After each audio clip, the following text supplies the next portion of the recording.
So when we went to the other section, I was the first one to arrive. And they told me to just sit there and wait. And this room was cold. Okay, it was the coldest area in the building. It was so cold, and they had this one little heater there that I swear it was giving off cold heat, but it wasn't. But you know what I mean. So I sat there, and then the doctor came in. He spoke to me about stuff in my chart, and then he said to get down to my bra and panty and put the gown on. You do get a gown, okay? You don't just sit there naked, because I've been watching a lot of videos and a lot of people say you're naked, just naked there, and you're not. You're in a gown, in your bra and panties, until a lot other people come in.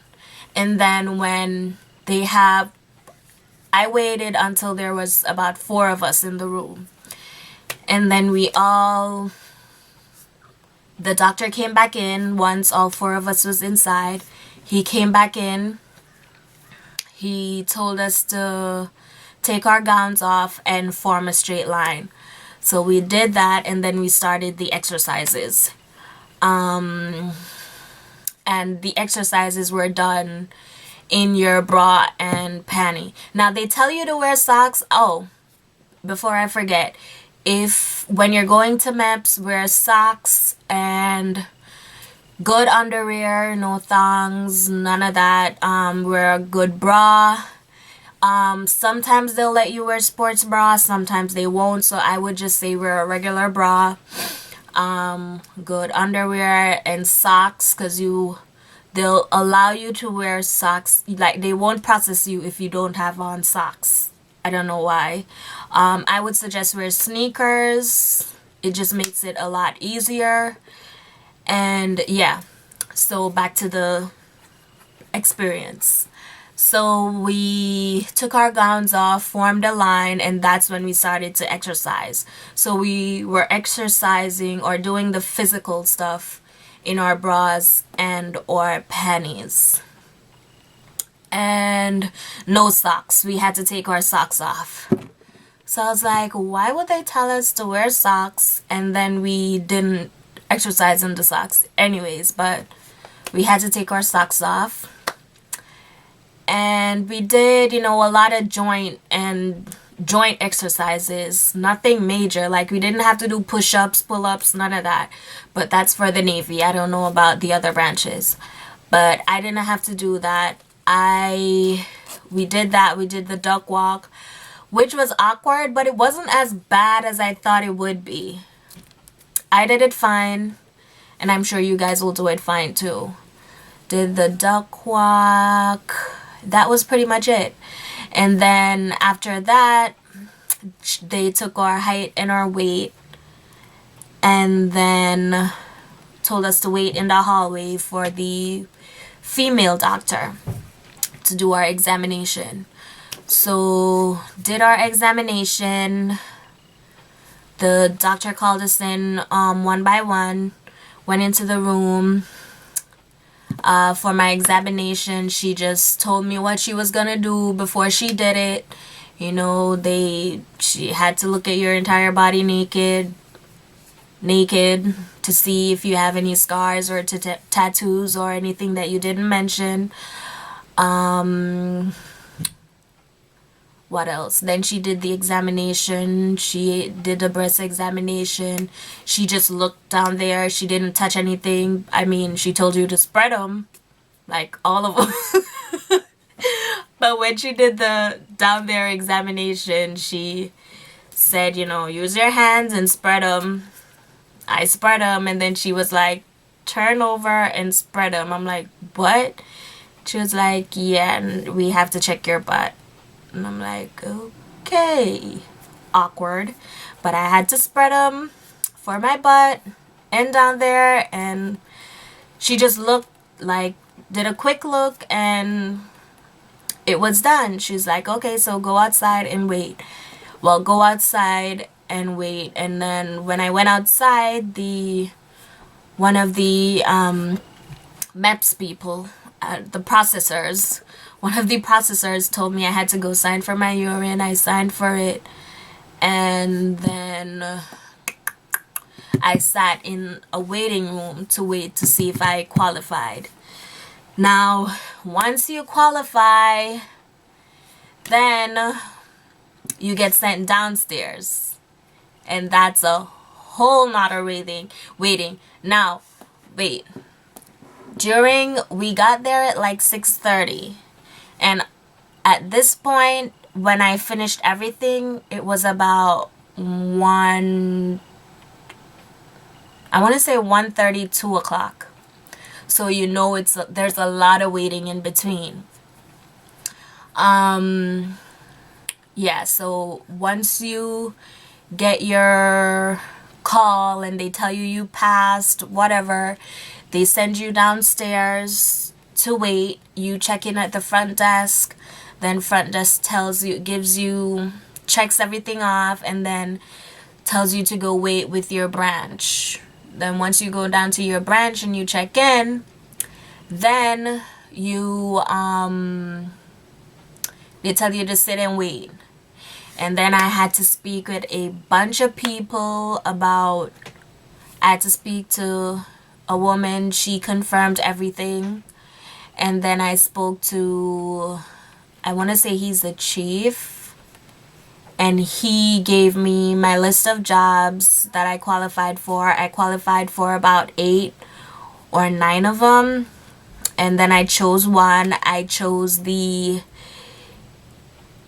aviation support technician, AS. So I will be an AS in the Navy. Yeah. I'm pretty happy about that because I love fixing and building stuff. So I'm great with my hands. So I'm happy I chose that. My A school will be in Pensacola, Florida. And my A school is 17 weeks long. So yeah.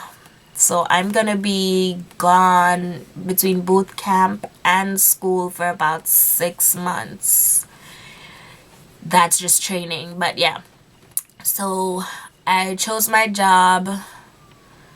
Then we went upstairs. They gave me a paper to go upstairs. When I went back upstairs, they said, all right, just wait, because they do the swear-in every hour. So they said to just wait and they'll announce when to come to swear in.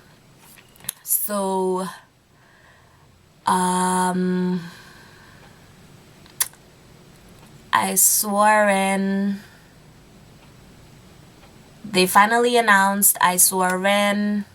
That was a process in itself because we sat in a room, we watched a video, we got some information, then we swore in, which was awesome. I almost cried, but I didn't. I held it back. But that was awesome. Then they called us one by one to get our contract and to go down to our branch. When we went down to our branch, they took the paperwork. By that time, your recruiter should be with you because your recruiter will get a copy of your contract, so you get a copy.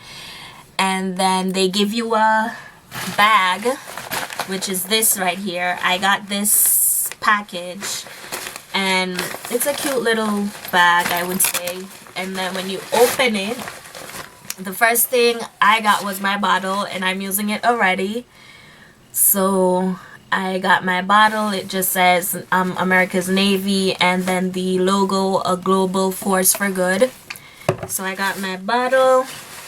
I got a t-shirt in large. I'm not large, but I'll make it work. So I got a t-shirt. That's the logo. And then at the back it says America's Navy. And I got a hat. I don't wear hats, but whatever. I guess I'm gonna have to get used to wearing a hat. Got a navy hat. And I got a pen. And I got my start guide.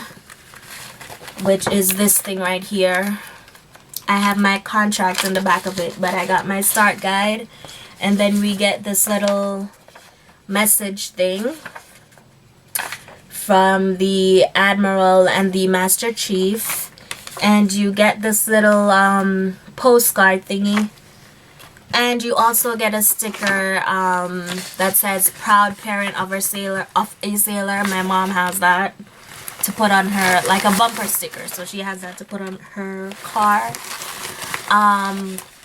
Yeah, but we get that, and then once you get that, then you shake the hand of the officer at the desk. He congratulates you, and then you go right at the front of the office. There's a bell. Then you get to ring the bell, and you ring in.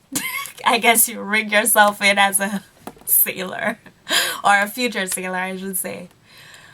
But yeah, you ring the bell, and then everyone in the waiting room does the round of applause thing, and you get to go. Now, I didn't leave MEPS until 6:30. That's when I looked at my clock.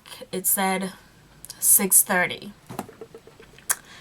and I got there at 6:30. So that was 12 hours of processing.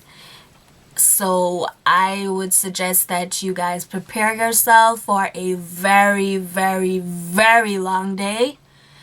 For lunch, I didn't actually get lunch until about 3 o'clock. I got a turkey sandwich, Doritos, some cookies, a thing of cookie, an apple, and I chose water because I felt so dehydrated. But I didn't have an appetite to eat, so I didn't eat a lot of it. Yeah, so I would just say prepare yourself to wait to spend the entire day there, and just dress comfortably, dress warm because the building is cold, and hopefully, you know, it goes well for you guys and we can all do this. So thanks for watching my video. If there are any comments or questions, leave them in the description box. You can follow me on Twitter. That will be below. And I'll see you in my next video. Bye.